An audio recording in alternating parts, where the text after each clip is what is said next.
Mesdames et messieurs les élus, chère famille Aznavour, Madame, Mesdames et messieurs, Charles Aznavour aurait voulu vivre un siècle. Il se l'était promis.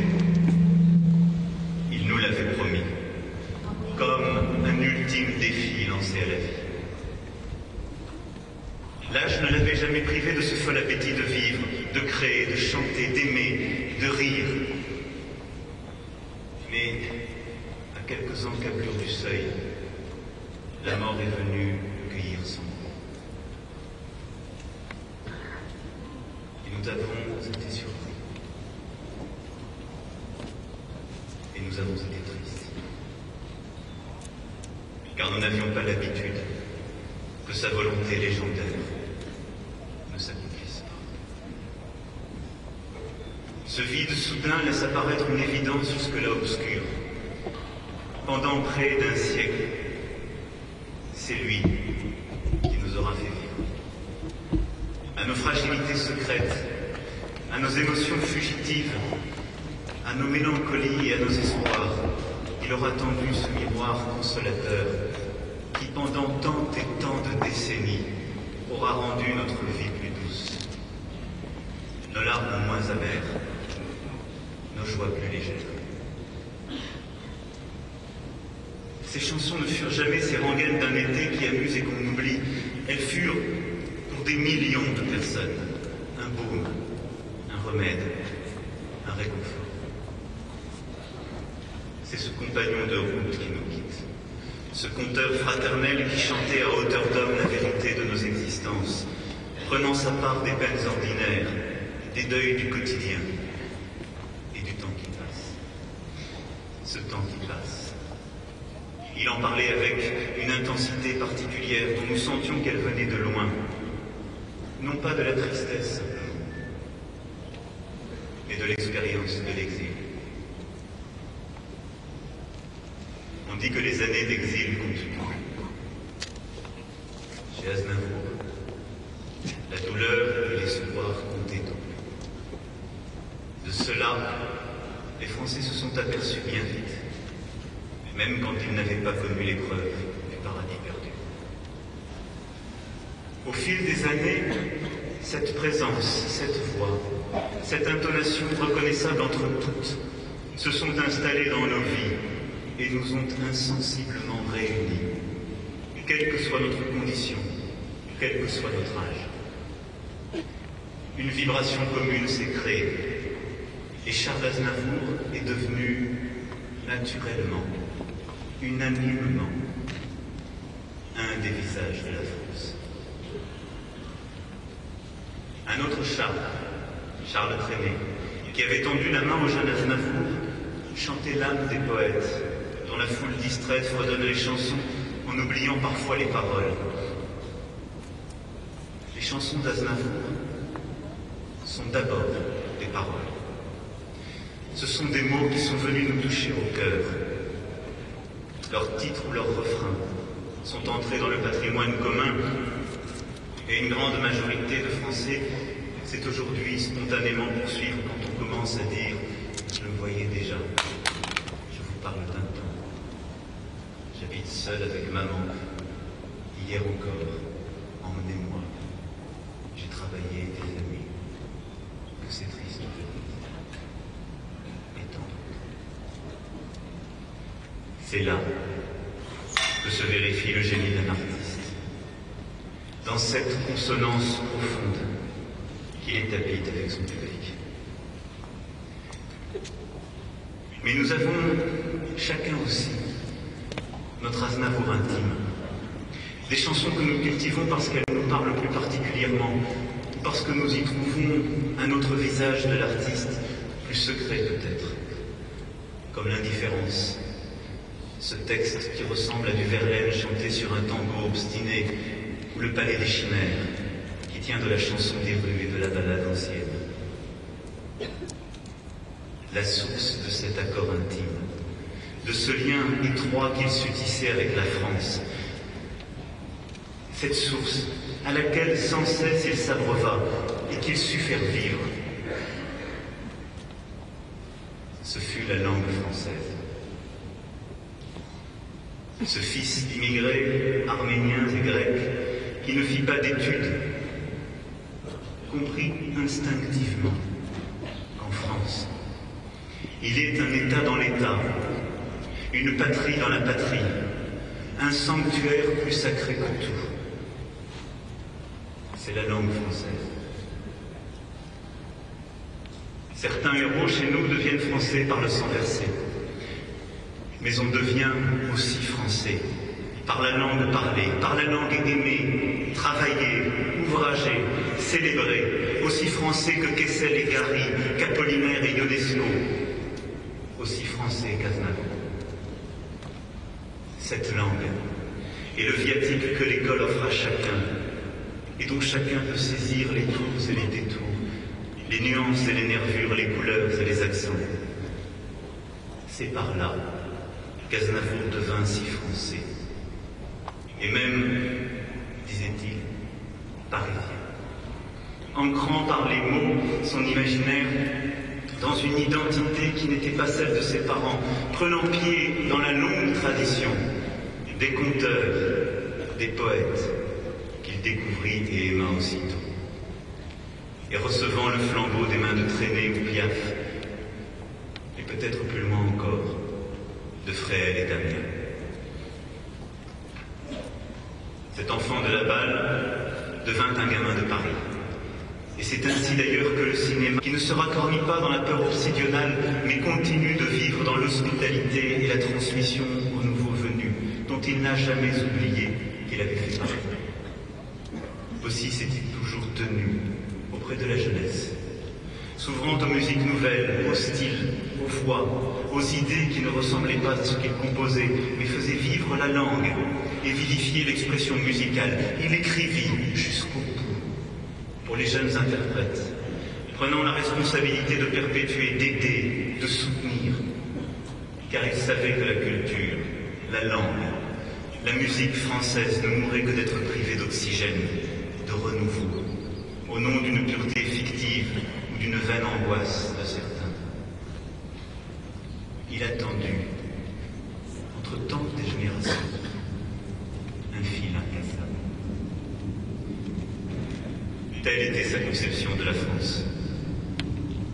Car lui, Français de fortune, ne savait que trop combien la France a partie liée avec l'universel.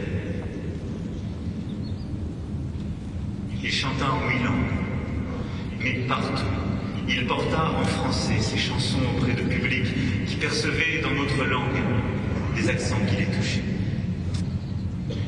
C'est que la langue française n'est pas seulement le ciment d'une nation, mais un ferment de liberté, d'espoir, lorsqu'elle ose sa plénitude, c'est-à-dire lorsqu'elle est la langue des poètes, des écrivains, des artistes, des philosophes. De toutes les vertus, celle qu'il préférait, c'était la fidélité. Fidélité à ses parents, à sa famille, à son épouse, Ulla, à ses enfants, à ses amis, si nombreux, prodigues, lorsqu'en 1988 il vint au secours des sinistrés du séisme. Ce fut le début de son engagement. Et il ne devait plus cesser. Il est aujourd'hui porté par la Fondation Aznavour, et dirige son fils Nicolas, qui perpétuera ce travail. Le bien de l'Arménie et des Arméniens, partout dans le monde, l'amitié franco-arménienne, la paix dans la région, malgré les blessures de l'histoire, malgré les cicatrices ineffaçables du génocide, dans sa chanson ils sont tombés, dit sublimement la douleur. Tout cela nous laissait ses combats, animait son action.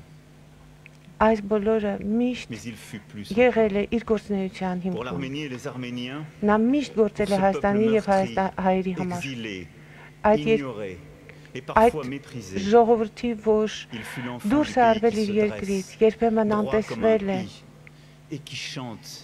բայց նա միշտ երգել է այնպես Հայաստանի մասին, ոնց որ դրանից կախված լիներ իր ամբողջ կյանքը։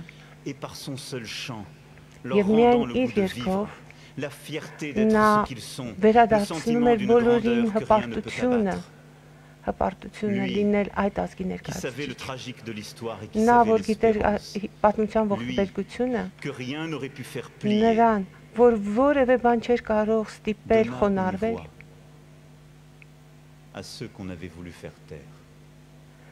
նա միշտ կրում էր դրոշմը նրանց, ում ուզում էին լռեցնել։ Nous aura fait mieux ressentir cette part indicible de l'étranger qui vit dans l'âme française. On reconnaît chez lui, comme chez Kessel, cet air de Russie, d'Arménie, de Tzigane, comme on trouve des airs d'Europe centrale apportés par les violons dans la Pologne inconnue de Willem Apollinarius, de Krostrovski, et qui s'en viennent mourir dans les Rhénanes. Ce kurde commun, Aznavour et Apollinaire, Եվ նրա ձայնը հնչում է զուգահեռաբար մեծ ֆրանսիական բանաստեղծների ձայնին, ինչպիսին Ապոլիներն է։ Բայց միայն բանաստեղծությամբ չէ, ոչ միայն օտար մշակույթի ներմուծումն է դեպի Ֆրանսիա,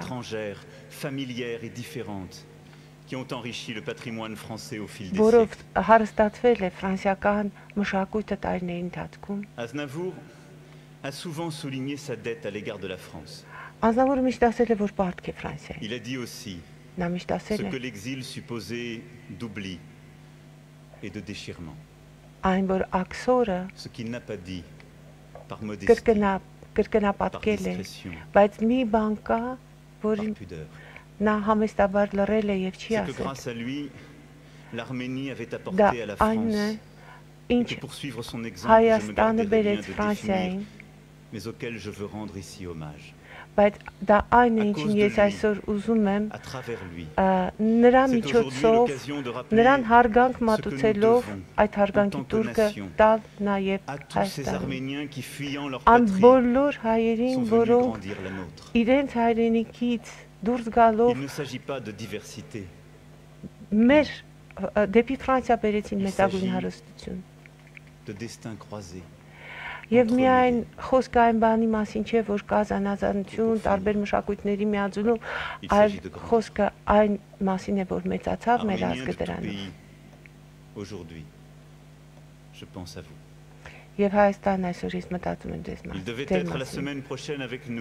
Նա մեզ հետ պիտի լիներ Երևանում գալիք շաբաթ։ Այն խորհրդանշական պահին, որը պիտի լինի ֆրանկոֆոնիայի գագաթաժողովը։ Նրա բացակայությունը կդառնա ահավոր մեծ դատարկություն։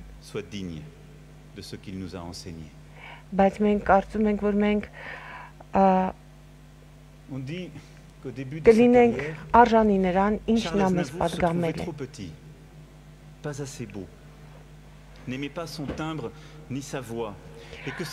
Շարլ Ազնավուրը հաճախացնում էր, որ չի սիրում իր ձայնը, չէ սիրում իր ձայնի որակը, փոքր է, ձայնը բավարար չէ, բայց նա իր աշխատանքով, իր կամքով, նա պարտադրեց մեզ բոլորին իր հսկայական տաղանդը և երբեք չհրաժարվեց իր ձայնից։ Un exemple de détermination. Դա ոչ միայն իր կամքի, իր որոշակիության օրինակն է, այլ իր սիրո օրինակն է։ Իր սիրո դեպի Ֆրանսիա, իր զգացմունքները դեպի բառերը, դեպի բառը։ Այո, մենք իսկապես Սիրանո դե Բերժարակի երկիրն ենք։ Où la beauté vient à ceux qui savent chanter et écrire. Եվ գեղեցկությունը գալիս է նրանց, ով սիրում է եւ գիտի երգել, սիրում է գնահատել գեղեցիկը։ Je suis certain. Ես համոզված եմ, que pendant longtemps encore, որ տարիներ շարունակ, դեռ շատ երկար, connaissant la détresse d'aimer, բազմաթիվ la douleur de la séparation, տղամարդիկ կիմանան des aubes incertaines, թախից, տխրություն, բաժանման տխրություն, entendront soudain naître եւ հույսեր կունենան dans un coin de leur mémoire եւ իրենց հիշողության ինչ որ մի la mélodie մասում lointaine et les mots vrais que ce poète incomparable կհիշեն այս անկրկնելի բազմաստեղծի բառերը, որպեսզի ավելի ընդունելի դարձնեն իրենց կյանքի պայմանները, որպեսզի կարողանան վերապրել իրենց թախիծը marchant en se tenant droit եւ կկարողանան քայլել ուղիղ avec ce demi-sourire que nous lui connaissions. Այդ կիսաժպիտով, որին մենք ծանոթ ենք, il franchira fièrement եւ le նա seuil de ce siècle իհարկե կանցնի այս դարի շեմնել pour enfin ne plus jamais nous quitter. եւ կմնա ընդմիշտ մեզ հետ, որպեսզի երբևէ մեզ չլքի, որովհետեւ Ֆրանսիայում ne meurt jamais. պոետները երբեք չեն մահանում։ Vive la République. Գեցե հանրապետությունը, գեցե Ֆրանսիա։